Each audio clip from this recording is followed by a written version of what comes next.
제8장. 여호와께서 모세에게 말씀하여 이르시되 너는 아론과 그의 아들들과 함께 그 의복과 관유와 속죄제의 수송아지와 순양 2마리와 무교병 한 광주리를 가지고 온 회중을 회막문에 모으라. 모세가 여호와께서 자기에게 명령하신 대로 하매 회중이 회막문에 모인지라.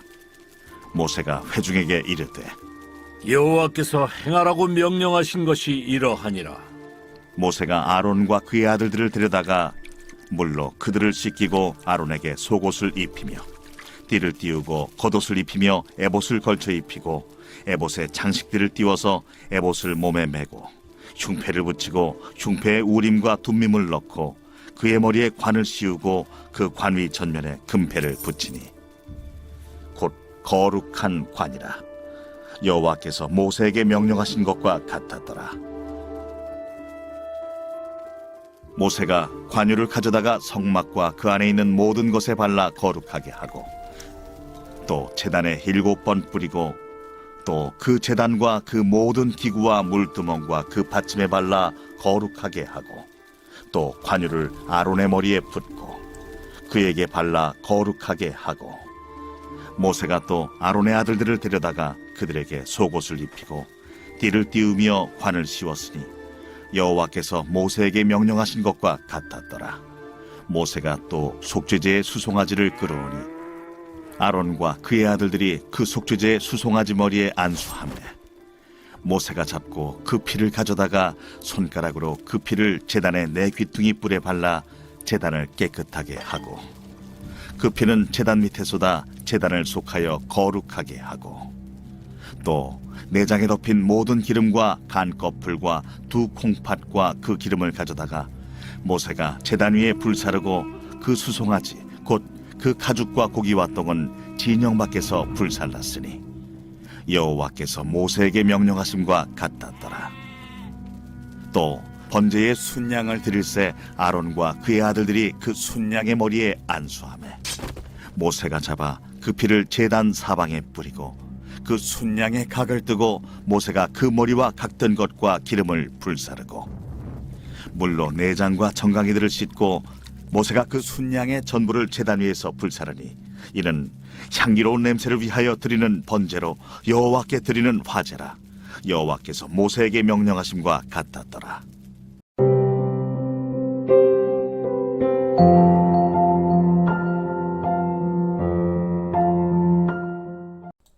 여러분 반갑습니다. 오늘도 큐티로 여는 기막힌 하루입니다. 본 말씀 레위기 8장 1절부터 21절의 말씀입니다. 자, 우리가 이제껏 보았던 레위기 1장부터 7장까지는 이 제사 제도에 대한 설명이었습니다. 그리고 이제 이어지는 8장부터 10장까지는 그 제사를 주관하는 제사장 취임식을 보여주고 있습니다. 특별히 오늘 말씀을 보면 아론과 그의 자녀들이 이 제사장 직분을 받을 때 반드시 필요한 3가지의 절대적인 조건이 나오는 것을 봅니다. 우리가 그것을 보면서 오늘 우리에게 주시는 성령의 음성에 함께 귀를 기울이시기 바랍니다. 자, 먼저 첫 번째로 제사장은 물로 씻어야 합니다. 자, 6절 말씀해 보니까 모세가 아론과 그의 아들들을 데려다가 물로 그들을 씻겼다고 합니다. 자, 모세가 아론과 그의 아들들을 데려다가 물로 씻겼습니다. 그 다음에 그들이 제사장이 되었습니다. 다시 말하면 물로 씻김을 받는 과정을 거치지 않으면 제사장이 될 수 없다는 것입니다. 자, 이 제사장이 되기 위해 물로 씻는 과정이 의미하는 것이 무엇일까요? 이것은 그들의 몸을 씻는다는 의미를 넘어서 그들의 허물과 죄를 씻는 것을 의미합니다. 왜냐하면 그 누구도 이 죄의 문제를 해결하지 않고서는 하나님 앞에 나올 수가 없기 때문입니다. 자, 그런데 이 죄를 씻는 것은 구약의 제사장들에게만 필요로 하는 것이 아니라 하나님의 은혜 안에 살기를 원하는 이 신약 시대의 우리 모두에게도 동일하게 요구되는 것이 바로 이 죄 씻김입니다. 자, 그러면 우리도 제사장처럼 이렇게 주님 앞에 나올 때 날마다 씻김을 받아야 합니까? 실제로 옛날 우리 신앙의 선배님들은 주일을 앞둔 토요일이 되면 꼭 목욕탕에 가거나 아니면 집에서 목욕을 하면서 몸을 깨끗하게 씻고 단장하고 그리고 교회 가는 것을 너무나 중요하게 생각을 했습니다. 여러분, 물론 저는 그런 정성도 의미가 있다고 생각합니다. 그러나 몸을 씻는 것이 곧 우리의 죄를 정결케 하는 건 절대로 아니죠. 오히려 자칫 겉모습의 정결만 신경 쓰다가 보면 진짜 중요한 죄에 대해서는 이 관가해버리는 율법주의로 빠질 수가 있죠. 자, 그렇다면 오늘 우리 시대에 진정으로 죄를 씻는 이 정결의식, 씻김이 무엇입니까? 바로 그것이 회개죠. 자, 요한일서 1장 9절의 말씀해 보니까 만일 우리가 우리의 죄를 자백하면 금 미쁘시고 의로우사 우리의 죄를 사하시며 우리를 모든 불의에서 깨끗하게 하실 것이요 그랬습니다. 여러분, 그렇습니다. 구약의 제사장들은 모세에 의해서 물로써 정결의식을 행했습니다. 그러나 이것은 불완전한 정결이었습니다. 그래서 제사장들은 비록 씻기는 과정을 거쳤어도 내가 하나님 앞에 나갈 때 죽을 수 있다는 이 두려움과 불안을 안고 나갔습니다. 여러분, 그러나 이제 신약의 성도들은 자신의 죄를 진실하고 솔직하게 자백하고 회개하면 예수님께서 친히 자신의 보혈의 피로 우리를 깨끗하게 씻겨주시기 때문에 우리는 완전한 죄 씻음과 정결함을 얻게 되는 것입니다. 여러분, 중요한 것은 제사장으로 일하는 사람들에게 반드시 이 씻음의 정결 교례가 요구되는 이유는 마땅히 하나님의 일을 하는 제사장은 정결해야 되기 때문입니다. 즉, 거룩해야 하는 것입니다. 여러분, 만약 이 거룩이 이루어지지 않는다면 더 이상 하나님은 그를 쓰시기 어렵습니다. 실제로 구약을 보면 아론의 아들들, 그리고 엘리 제사장의 아들들, 그리고 사무엘의 아들들이 비록 제사장이었지만 거룩을 잃어버리자 즉각적으로 하나님께서 그들을 제거해 버리시는 모습을 우리가 보는 것입니다. 여러분, 거룩이 없이는 누구도 하나님께 쓰임받을 수가 없습니다. 하나님이 찾으시는 하나님 나라의 인재는 능력 많고 똑똑한 사람이 아니라 바로 거룩한 사람입니다. 우리도 그렇죠? 우리가 날마다 이 구속사의 큐티로 내 죄를 회개하면 하나님께서 우리를 정결케 하시고 거룩하게 하십니다. 그리고 거룩한 나를 제사장으로 삼으셔서 가정의 구원을 이루는 통로로 사용하시는 것입니다. 여러분, 오늘도 인생의 목적을 거룩에 두고 큐티로 내 죄를 보고 회개하며 회개에 합당한 적용과 순종을 잘 이루어 가시길 바랍니다. 그러면 내가 드리는 삶의 제사를 통해서 주님은 내가 있는 그곳에 찾아와 주시고 반드시 구원의 역사를 이루어 주실 것입니다. 자, 한번 질문해 봅니다. 매일 몸을 씻는 것은 그렇게 중요하게 생각하면서 회개로 내 영혼을 씻는 것은 게을리하고 있지는 않습니까? 인생의 목적이 거룩임을 확실하게 믿고 있습니까? 자, 두 번째로 오늘 제사장은 옷을 입어야 합니다. 자, 7절부터 9절의 말씀해 보니까 아론에게 속옷을 입혀 띠를 띄우고 겉옷을 입히며 에봇을 걸쳐 입히고 에봇의 장식 띠를 띄워서 에봇에 몸을 메고 또 흉패를 붙이고 흉패에 우림과 둠밈을 넣고 그의 머리에 관을 씌우고 그 관 위 전면에 금패를 붙이니 곧 거룩한 관이라 여호와께서 모세에게 명령하신 것과 같더라 그랬습니다. 자, 오늘 말씀을 보면 제사장으로 취임하는 아론에게 아주 특별한 옷을 입히는 것을 보게 됩니다. 속옷과 겉옷, 허리띠, 흉패, 그리고 12개의 보석 장식, 머리에 관 등 너무나 특별한 옷을 이 제사장에게 입혔습니다. 여러분, 이 옷을 입은 것을 보면 사람들은 대번에 그가 제사장이라는 것을 알아볼 수 있었습니다. 그러니까 오늘 이 옷은 제사장의 고귀하고 거룩한 신분을 드러내고 나타내는 것이죠.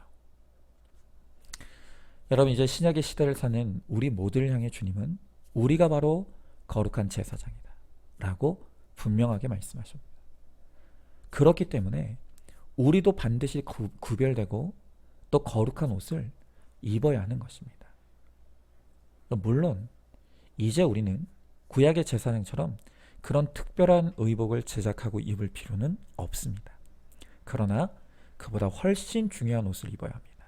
그것이 바로 거룩한 삶의 옷입니다. 즉, 내가 하나님의 거룩한 제사장이라는 신분의식을 가지고 이 세상에서 그리스도인인 것을 숨기지 말고 우리의 얼굴과 우리 말과 우리의 행동을 통해 거룩을 드러내야 하는 것입니다. 이 삶의 거룩이야말로 오늘 우리가 입어야 될 우리 시대의 제사장에 오신 것입니다. 여러분, 그래서 로마서 13장 13절 14절의 말씀에 보면 이렇게 나와 있습니다. 낮에와 같이 단정히 행하고 방탕하거나 술 취하지 말며 음란하거나 호색하지 말며 다투거나 시기하지 말고 오직 주 예수 그리스도로 옷 입고 정력을 위하여 육신의 일을 도모하지 말라. 여러분, 성경은 우리에게 예수 그리스도의 옷을 입으라고 합니다. 자, 그런데 예수 그리스도로 옷 입는다는 것을 성경이 어떻게 설명합니까? 그것은 단정히 행하고 방탕하거나 술 취하지 않고 음란하지 않고 다투지 아니하며 시기하지 않는 것. 이 거룩한 삶이 바로 예수 그리스도로 옷 입는 것의 의미라는 것입니다. 그러니까 이 죄악된 세상에서 예수 믿는 사람다운 구별된 삶, 거룩한 삶을 나타내는 것이 바로 그리스도로 옷 입는 것입니다. 여러분, 바로 이런 의미에서 우리 그리스도인들이 가장 혼돈하는 개념이 있는데 그것이 바로 자복과 회개입니다. 여러분, 자복과 회개는 전혀 다른 것입니다. 어떻게 다릅니까? 자복은 입으로 하는 것입니다. 예배당에 와서 설교를 듣고 마음에 찔림을 받습니다. 그래서 하나님 앞에 하나님 잘못했습니다. 용서해 주세요. 이렇게 입으로 고백하는 것이 바로 자복입니다. 여러분, 물론 이 자복도 믿음이 없이는 안 되는 것입니다. 귀한 것입니다. 그러나 입으로만 내 죄를 고백하는 것은 회개가 아닙니다. 여러분, 회개라고 하는 것은 내가 죄를 깨달았고 내 삶에 치우친 악이 있다고 한다면, 그것을 깨달았다고 한다면 이제는 구체적으로 내 삶에서 손과 발이 가는 수고를 통해 행동하는 것입니다. 죄에서 돌이키는 것이 바로 회개라는 것입니다. 내가 아픈 것을 깨달았습니까? 그렇다면 내 발로 병원에 가서 정확하게 진단받고 약 처방받아서 성실하게 약을 먹는 것. 이게 회개입니다. 그리고 내가 쓸데없이 말이 많고 말로 사람들에게 상처 주는 사람임을 알았다면 이제는 정말 복음에 합당한 말이 아니라면 입을 닫고 사는 것. 이게 바로 회개입니다. 또한 내가 과거의 상처에 매여서 자기 연민과 복수심에 사로잡혀 살고 있다는 것을 깨달았다면 이제는 말씀 안에서 상처를 뛰어넘어 잊어버리고 용서하려는 수고와 노력을 기울이는 것. 여러분, 바로 그것이 회개입니다. 이렇게 나의 삶에서 거룩의 구별된 흔적들이 나타나고 나를 바라보는 사람들이 저 사람을 보니 확실히 예수 믿는 사람들은 뭔가 다르다는 바로 그러한 말을 듣게 될 때 세상에서 내가 그리스도의 향기가 되어서 많은 사람들을 그리스도께로 인도할 수 있게 될 것입니다. 여러분, 그렇기 때문에 우리가 누누이 강조하는 것이 큐티의 꽃은 적용이고 적용의 결론은 영혼 구원이라고 말씀드리는 것입니다. 여러분, 어떻습니까? 내가 예수 믿는데도 여전히 나의 표정과 말과 행동에 거룩이 드러나지 못하고 있지 않습니까? 아니, 오히려 세상 사람들과 다를 것이 하나도 없거나 더하지는 않습니까? 여러분, 그렇다면 나는 여전히 그리스도의 옷을 입지 못한 자입니다. 아니, 오히려 어두움의 옷을 입고 있는 것입니다. 이제는 내가 하나님 나라의 거룩한 그 왕같은 제사장이 된 것을 알고 구별된 거룩한 삶의 옷을 입고 그 삶을 통해 그리스도의 향기를 바람으로 주와 복음을 영원롭게 하는 우리 모두가 될 수 있기를 소망합니다. 자, 한번 질문해 봅니다. 교회 안의 내 모습과 교회 밖의 내 모습이 일치하고 있습니까? 내 죄를 입으로 자복하지만 죄의 자리에서 돌아서는 구체적인 삶의 적용과 순종이 없지 않습니까? 오늘 내가 이루어야 될 손과 발이 가는 그 적용이 무엇인지 생각하고 실천하시기 바랍니다. 자, 마지막 세 번째로 제사장은 기름 부음을 받아야 합니다. 자, 오늘 10절부터 12절의 말씀에 보니까요. 모세가 관유를 가져다가 성막과 그 안에 있는 모든 것에 발라 거룩하게 하고 또 제단에 7번 뿌리고 또 그 제단과 그 모든 기구와 물두멍과 그 받침에 발라 거룩하게 하고 또 관유를 아론의 머리에 붓고 그에게 발라 거룩하게 하고 그랬습니다. 자, 모세가 하나님께서 명령하신 대로 거룩한 관유, 즉 기름을 가져다가 머리 위에 붓고 바르게 했다고 합니다. 여러분, 이 기름 부음이 없이는 제사장 직분을 감당할 수 없다고 합니다. 여러분, 그만큼 이 기름 부음은 제사장으로 세워지는 데 있어서 너무너무 중요한 것입니다.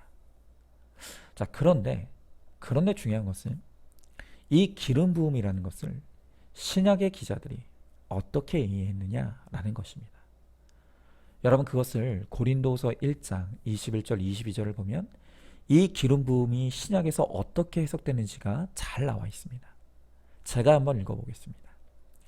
우리에게 기름 부으신 이는 하나님이시니 우리의 마음에 성령을 주셨느니라 그랬습니다. 자, 여러분, 신약에서 이 구약의 기름 부음을 뭐라고 해석합니까? 이 기름 부음은 바로 성령으로 해석하는 것입니다. 즉, 우리가 예수 그리스도를 나의 구원자와 주인으로 영접할 때 우리 안에 성령님이 임하시고 거하시는 것입니다. 바로 우리 안에 내주하시는 성령님이 바로 하나님의 기름 부으심인 것입니다. 자, 그러면 성령께서 우리 안에 임하시면 어떤 일이 일어납니까? 한마디로 이제 우리의 힘이 아닌 성령님이 공급해 주시는 힘으로 우리가 살아가게 됩니다. 자, 여러분, 원래 하나님이 창조하셨던 세계에서 아담과 하와는 하나님의 그들의 필요를 완벽하게 공급해 주시는 그 은혜의 공급의 힘으로 살았습니다. 그래서 아담과 하와는 살아가는 것이 힘들지가 않았습니다. 사는 것이 기쁘고 즐겁고 행복했습니다. 자, 그런데 인간이 죄를 가지고 옴으로 말미암아 그 죄가 하나님과 인간 사이를 분리하고 이제 인간이 하나님으로부터 오는 공급을 잃어버리게 되고 그것을 통해서 이제 인간은 자기 힘만으로 살아가게 된 것입니다. 여러분, 그러자 은혜의 공급이 끊어지며 인간이 자기 힘으로 살기 시작하면서부터 찾아온 것이 바로 괴로움입니다. 일하는 것도 괴롭습니다. 아이를 낳고 기르는 것도 괴롭습니다. 아니, 인생 자체가 숨쉬고 사는 것이 괴로움이 된 것입니다. 자, 그런데 성령님께서 우리에게 찾아오셔서 우리 안에 내주하시면 그때 일어나는 일이 무엇입니까? 바로 그것이 막힌 은혜의 통로를 다시 열어주시는 것입니다. 그래서 끊어졌던 하나님의 은혜가 우리 가운데 공급되게 하심으로 이제는 내 힘이 아닌 은혜의 힘으로 살아가게 하시는 것이죠. 여러분, 특별히 우리가 죄악된 이 세상에서 거룩한 제사장의 직분을 감당하려면 내 힘만으로 할 수 없습니다. 성령의 능력을 의지하고 그 성령님의 인도하심을 따라 하나님의 일을 감당할 때에만 우리가 구원을 위한 제사장의 사명을 감당할 수 있는 것입니다. 여러분, 바로 이런 의미에서 우리 그리스도인이 지을 수 있는 가장 악한 죄 중에 하나가 바로 내 힘만으로 살려고 하는 것입니다. 여러분, 이 세상에서 열심히 살고 성실하게 사는 것을 죄라고 여길 사람이 누가 있겠습니까? 그건 모두가 칭찬할 만한 일입니다. 여러분, 그러나 그리스도인은 그렇지 않습니다. 이제 성령께서 우리 안에 거하시고 성령님께서 우리를 도우시겠다고 말씀하십니다. 그런데도 여전히 우리가 내 생각대로 살려고 하고 내 열심대로 살고 내 능력대로만 살려고 하는 것은 그것은 내 안에 계시는 성령님을 무시하고 업신여기는 것입니다. 여러분, 우리가 성령 충만을 받고 누린다는 것은 이제 말씀 충만으로 성령님께 묻고 성령님의 가르침과 지시를 따라 순종하며 살아가는 것입니다. 또한 기도의 자리에서 성령의 도우심을 힘입어 그 힘을 가지고 거룩에 합당한 삶을 살아내는 것입니다. 여러분, 이런 면에서요, 제가 제 스스로에 대해 객관하면서 제가 인정하게 되는 저의 병든 것이 있습니다. 그것은 저는 매우 심각한 열심 중독자라는 것입니다. 여러분, 저 역시 제 인생의 모토가 최선과 열심이었던 때가 있습니다. 열심과 최선? 그건 나쁜 거 아니죠. 그런데 저의 문제는 열심히 하고 최선을 다하는 게 전부라고 생각했습니다. 성령님께 묻고 의지하고 따라가는 믿음은 없이 그저 나의 열심과 최선을 다하면 그게 전부라고 생각했던 것입니다. 여러분, 그런 열심 중독이 표면적으로 드러나는 한 현상이 하나 있는데요. 그것이 뭔가 하면 저는 늘 목소리가 크다는 것입니다. 여러분, 설교할 때도요, 이 열심히 해야 된다는 강박이 저로 하여금 자꾸 목소리를 커지게 합니다. 또 기도할 때도요, 열심히 해야 된다는 생각 때문에 억지로 더 소리를 크게 내고 강하게 냅니다. 그리고 그렇게 내가 열심을 다하고 최선을 다하지 못했다는 생각을 하면 마음이 불안하고 불편합니다. 여러분, 그러니 제 몸과 마음에 늘 긴장이 떠나지 않고 늘 피곤한 것이 가시지 않는 것이 있습니다. 여러분, 이런 모습을 보면 여전히 저는 열심의 강박, 또 열심 중독에서 벗어나지 못한 사람입니다. 온전히 성령님께 의지하고 맡기지 못하고 있는 것입니다. 여러분, 그래서 제가 개인적으로 지금 하나님과 끊임없이 씨름하고 싸우는 것이 있습니다. 그것이 바로 제 몸의 힘을 빼는 것입니다. 내가 소리 지르고 몸부림쳐야만 한다는 이 강박을 내려놓고 내가 아닌 내 안에 계시는 성령님이 하신다는 것을 믿고 맡기고 좀 더 편안하게 그리고 조용하게 그러면서도 마음의 평안을 누리는 이 훈련을 제가 지금 하고 있습니다. 그런데 이게 저에게 굉장히 힘이 듭니다. 그래서 좀 내가 힘을 빼고 조용히 이야기해야지 하다가도 자꾸 목소리가 커지고요. 또 내가 힘을 빼고 좀 편안하게 사역해야지 하다가도 저의 몸에 힘이 바짝 들어가는 일들이 자꾸 반복이 되고 있습니다. 여러분, 이런 것을 보면 저는 정말 강박증 환자입니다. 정말 저는 열심에 심각한 중독이 된 자입니다. 그리고 그것이 제가 하나님께 온전히 성령님께 저를 맡기는 이 방해물이 되고 있는 것을 이 시간 제가 회개하고 인정합니다. 우리 주님께서는 우리를 고아와 같이 내버려 두지 않으시고 진리의 영이신 성령님을 우리들에게 보내주셔서 그 성령님의 인도하심을 따라 살아가는 그러한 평안한 인생이 되게 하시겠다고 약속하십니다. 바로 제가 그러한 성령님의 은혜를 마음껏 누리고 그래서 평안을 누리고 그래서 제가 아닌 제 안에 계시는 성령님께서 드러나고 나타나시는 그러한 진정한 은혜의 사역을 감당할 수 있게 되기를 간절히 소망합니다. 그리고 그러한 동일한 은혜가 여러분들에게도 있게 되기를 간절히 축복합니다. 자, 한번 질문해 보겠습니다. 성령님께서 지금 내 안에 나와 함께 하심을 믿으십니까? 그런데도 성령님을 무시하고 내 생각대로 내 힘대로 내 열심대로만을 외치고 있지는 않습니까? 큐티의 자리에서 성령님께 모든 것을 묻고 또 맡기시길 바랍니다. 또 기도의 자리에서 성령님이 주시는 능력을 힘입어 행동할 수 있기를 바라시기 바랍니다. 자, 오늘도 5월 12일 보석 상자입니다. 하나님께서 정해놓으신 배필이 반드시 있습니다. 그러나 모든 사람이 그 배필을 만나는 것이 아닙니다. 하나님께서 정해놓으신 배필이 있지만 욕심 때문에 잘못 선택할 때에는 큰 고통을 당하게 되는 것입니다. 아멘. 우리 함께 기도하겠습니다. 주님, 오늘 주님께서 제사장 취임식을 통해서 오늘 우리가 주의 사명을 감당하는 왕 같은 제사장이 되기 위해서 꼭 필요한 것이 있다고 오늘 주님께서 우리들에게 말씀해 주십니다. 오늘 우리가 이 제사장의 사명을 잘 감당하려면 우리가 물로 씻김을 받아야 한다고 합니다. 이제 우리가 회개하며 주님 앞에 나아갈 때 예수님이 그의 보혈의 피로 우리를 깨끗하게 씻겨주신다고 합니다. 주님, 우리가 날마다 회개하며 거룩한 백성으로 주님 앞에 서므로 주님께서 우리를 사용하시는 하나님 그 제사장의 사명을 감당할 수 있게 하여 주시옵소서.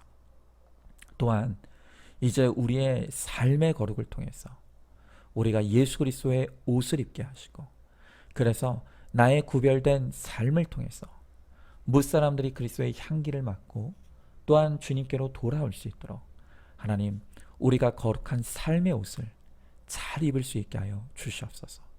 또한 이제는 우리가 우리의 힘만으로 살아가는 것이 아니라 성령님의 기름 부으심을 받고 성령께서 말하게 하심을 따라 말하며 또 성령께서 판단하게 하심을 따라 판단하며 또 성령님께서 주시는 힘으로 사역하고 또 살아감으로 하나님, 우리를 통해서 주님께서 이루시는 주의 구원의 역사를 이루어가는 우리 모두가 되게 하여 주시옵소서.